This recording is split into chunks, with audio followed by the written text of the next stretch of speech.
किसी भी इंसान के एग्जिस्टेंस की सबसे बड़ी शक्ति होती है the power of making choice. अगर कोई इंसान इस पावर को यूज़ नहीं कर रहा है तो धीरे धीरे उसकी लाइफ फोर्स ख़त्म होने लगती है। हो सकता है कि वो इंसान अपने लाइफ में फिजिकली तो चल फिर रहा हो, लेकिन मेंटली उसके अंदर की एनर्जी धीरे धीरे कम होने लगती है और इस तरह से शुरू हो जाता है डिप्रेशन, एंजाइटी, चिड़चिड़ापन, एंगर, फ्रस्ट्रेशन और यहाँ तक कि अल्कोहलिज्म।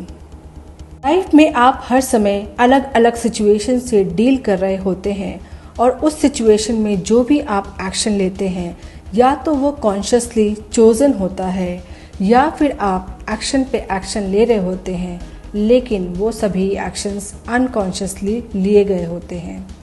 तो इस तरह से आप पावर ऑफ मेकिंग चॉइस को यूज़ नहीं कर रहे होते हैं और धीरे धीरे आपकी लाइफ की एनर्जी ड्रेन होने लगती है। अब इस बात को ज़रा विस्तार से समझते हैं। हर रोज़ आप कोई ना कोई डिसीजन तो ले रहे होते हैं। अगर वो डिसीजन आपका कॉन्शियसली चोजन होता है तो आप अपने गोल, अपने पर्पस की तरफ एक कदम आगे बढ़ रहे होते हैं और आपको सेटिस्फैक्शन मिलता है। लेकिन अगर आप अवेयर नहीं हैं, सजग नहीं हैं और आप जो भी एक्शंस लाइफ में ले रहे हैं वो आपने अनकॉन्शियसली लिया हुआ होता है, तो आपकी लाइफ उस शिप की तरह हो जाती है जिस पर कोई कैप्टन नहीं है। अब उस शिप को स्टार्ट तो कर दिया गया होता है, यानी उस शिप को कहीं तो जाना है, पर कहाँ जाना है वो पता ही नहीं है। और उस शिप के रास्ते में जो भी लहर आती है, जिस भी डायरेक्शन से आती है, वो उसे अपनी दिशा में बहा ले जाती है। और ऐसे ही बहते बहते वो जहाज़ किसी डिजर्टेड बीच पर पहुंच जाती है और तब हमें आभास होता है कि ये तो हमारी डेस्टिनेशन ही नहीं है, मंजिल ही नहीं है और हम यहाँ कभी आना ही नहीं चाहते थे। और तब शुरू होती है निराशा।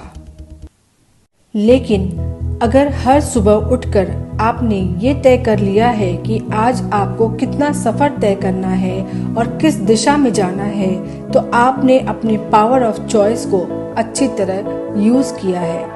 आप पूरी तरह से कॉन्शियस हैं, सजग हैं और आपके एक्शंस पूरी तरह से आपके कंट्रोल में हैं।